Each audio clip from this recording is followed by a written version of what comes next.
Hello friends, welcome to i exam b. I am Sushil Ragade, ex manager Reserve Bank of India.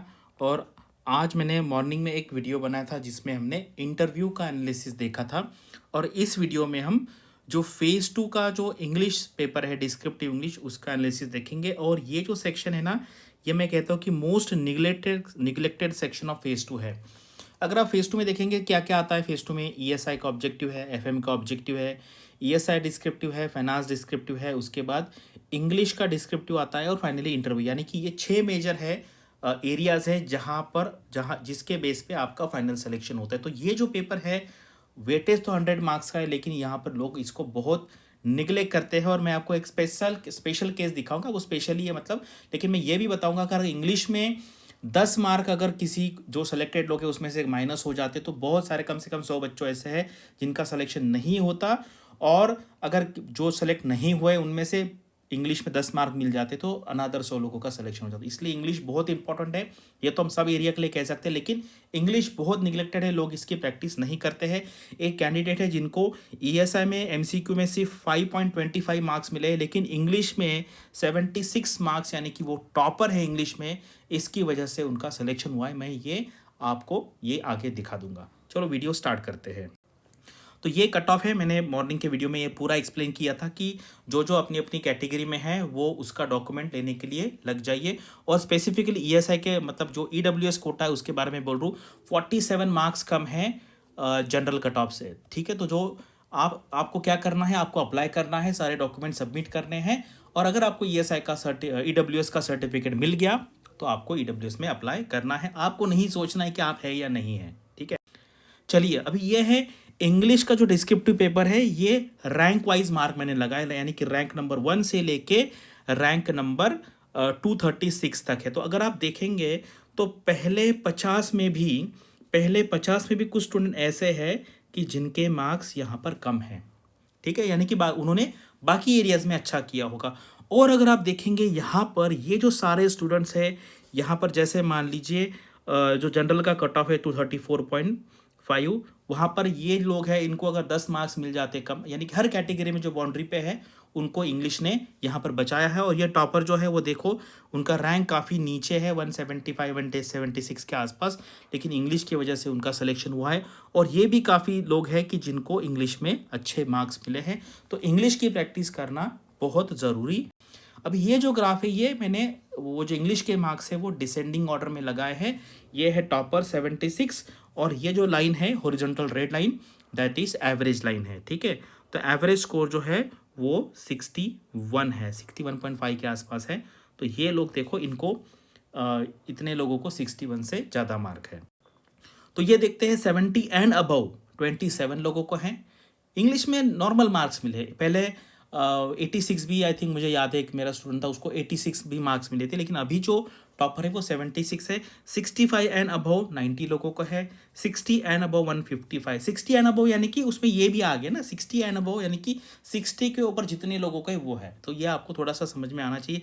Average जो है वो 61.5 है, और 55 से नीचे 52 लोगों को मार्क्स मिले हैं। तो आप में से ऐसे कोई है जिन्होंने फेज़ टू का एग्ज़ाम दिया था, उनको अगर इससे अच्छे मार्क्स है 60 से ज़्यादा, तो आप डिस्क्रिप्शन में टाइप कर सकते हैं। तो अभी ये देखिए, ये जो है ये 2021 का जो मैंने एनालिसिस किया था वो था। लास्ट ईयर 79 टॉपर था।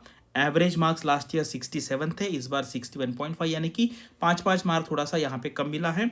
लोएस्ट मार्क 49 था जो सेलेक्टेड थे उसमें। यहाँ पे लोएस्ट मार्क भी नियर अबाउट 48-49 के आसपास है।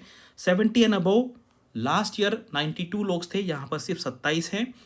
बिलो 65 यहाँ पे 55 है, और यहाँ पर लेस देन 55 42 लोग हैं। तो यानी कि इस बार इंग्लिश में थोड़ा सा कम मार्क्स यहाँ पर मिला है, लेकिन क्या है, उससे कोई फर्क नहीं पड़ता, क्योंकि अगर सभी लोगों के आप 5-5 10-10 मार्क बढ़ा देंगे तो कट ऑफ आगे जाएगा, और सिलेक्शन मैक्सिमम जो लोगों का है वही रहेगा। तो ये एक जस्ट कंपेरेटिव है, क्योंकि हमारा जो एग्ज़ाम है वो क्या है, ये रिलेटिव एग्ज़ाम है।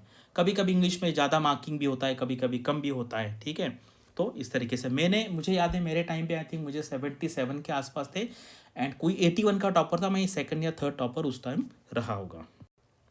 अभी देखिए, ये है टॉपर्स के मार्क्स इंग्लिश के जो 71 के ऊपर है, मैंने यहाँ पे लिस्ट दी है। अभी यहाँ पे देखते हैं, ये कैंडिडेट नाम नहीं पता है हमें, और नाम से हमें कुछ लेना देना भी नहीं, क्योंकि हमें बस पैटर्न देखना है। अभी ये देखो, इनको ईएसआई के ऑब्जेक्टिव में कितने मार्क्स है, 5.25, एफएम के ऑब्जेक्टिव में 17.5, यानी कि ये हो गए 22.75 मार्क्स सिर्फ ईएसआई एफएम के एमसीक्यू में है। लेकिन उन्होंने इंग्लिश में काफ़ी अच्छा परफॉर्म किया, यानी कि टॉपर है वो, और उन्होंने इंटरव्यू में भी काफ़ी अच्छा परफॉर्म किया। 68 वेरी गुड मार्क्स है, 68 जो मार्क्स है, यानी कि ये मार्क्स आप पकड़े 90% मार्क्स है इंटरव्यू में, ठीक है। 68 यानी कि इंटरव्यू में 90% मार्क्स है। इसकी वजह से ये पर्टिकुलर जो कैंडिडेट इनका सिलेक्शन हुआ है। तो ऐसा नहीं डरना है। बहुत लोग ने ये सा एमसीक्यू इतने यार 5 बार होने के बाद भी इनका सिलेक्शन हुआ है, तो यानी कि जो हमारा स्ट्रेंथ है उस पर इन्होंने काम किया। मैं ये नहीं कह रहा हूँ कि आप भी 5 लेके आइए, ठीक है, वो उसका भी एनालिसिस करूंगा, क्योंकि ना वो एंट्री करने में काफ़ी टाइम लग रहा है, तो इसलिए फिर मैंने पहले इंटरव्यू का किया, अभी मैं इंग्लिश का कर रहा हूँ, और आगे शाम तक मैं ईएसआई एफएम ऑब्जेक्टिव डिस्क्रिप्टिव वो दोनों एक ही वीडियो में मैं कर दूंगा, ठीक है। तो भी यहाँ पे मेन लेसन क्या है, इंग्लिश के अगर आप कम से कम 10 पेपर सॉल्व करेंगे अच्छे तरीके से, एक्सपर्ट से इवेलुएट करके लेंगे, उस पर काम करेंगे ना, तो मुझे लगता है कि आपको 70 मार्क्स लाना इतना मुश्किल नहीं है, ठीक है। इंग्लिश पेपर में बात करो, और जो लोगों का सिलेक्शन नहीं हुआ है वो सिर्फ ये बताए डिस्क्रिप्शन में, अगर आपको इंग्लिश में 10 मार्क और ज़्यादा होते तो आपका सिलेक्शन होता या ना होता, ये मुझे बताइए। तो अभी क्या करना है, आज ही शाम को यानी कि 5 नवंबर को रात को 8 बजे हम एक ई सेमिनार कर रहे हैं, इसकी लिंक मैं आपको दे दूंगा। यहाँ पर हम डिटेल में एक्सप्लेन कीजिए। अभी क्या है, यूट्यूब है, यहाँ पर मैं वन वे कम्युनिकेशन कर रहा हूँ। ये जो होगा जूम मीटिंग होगी इसकी, यहाँ पर आप मुझे फेज़ 1 के बारे में, फेज़ 2 के बारे में, इंटरव्यू के बारे में, एमसीक्यू डिस्क्रिप्टिव सारे बारे में यहाँ पे पूछ सकते हैं। हम वहाँ पर अच्छी तरीके से डिस्कशन करेंगे, और अगर ज़रूरत पड़े तो ऐसे ई सेमिनार हम आगे भी और कंडक्ट करेंगे एरिया वाइज। जैसे मान लीजिए इंग्लिश का कैसे करना है उसका अलग सेमिनार करेंगे, उसके बाद ईएसआई और एफएम का डिस्क्रिप्टिव का कैसे करना है, ईएसआई एफएम ऑब्जेक्टिव का कैसे करना है, इस तरीके से हम यह सारा करेंगे। इंटरव्यू का प्रिपरेशन कैसे करना है, क्या क्या फैक्टर्स वहाँ पर यूजफुल होते हैं, क्यों नहीं होते, क्यों लोगों को 74 मार्क्स दिए उन्होंने। 74 मार्क्स यानी कि फुल मार्क्स हो गए ना, वो 100% मार्क्स हो गए, 98% के आसपास। तो ऐसा क्या है, मतलब क्या वर्क करता है, क्या वर्क नहीं करता है, हम ब्रॉड लेवल पे करेंगे, ऐसा तो कोई बता नहीं सकता, क्योंकि मैंने देखा है काफ़ी जिनको 73-4 भी मार्क्स मिले ना, वो उनको भी गारंटी नहीं थी उनको मार्क्स मिलेंगे। फाइनली क्या है ना, ये इंटरव्यू बहुत सब्जेक्टिव है, परसेप्शन पे डिपेंड करता है, वो लोगों को आपका परफॉर्मेंस, आपका नेचर कैसा लगता है उस पर डिपेंड है। लेकिन ऐसा नहीं है इतना यहाँ पर, मतलब हम कहते हैं कि अनसर्टेनिटी है, इसलिए हम ऐसा नहीं करते कि प्रिपरेशन नहीं करते हैं। और हमने एक स्टूडेंट का एक इंटरव्यू भी किया है, उसमें मैंने बताया हुआ है कि 3 मार्क होने के बावजूद उन्होंने कंटिन्यू प्रिपरेशन किया, इस बार सिलेक्शन हुआ है।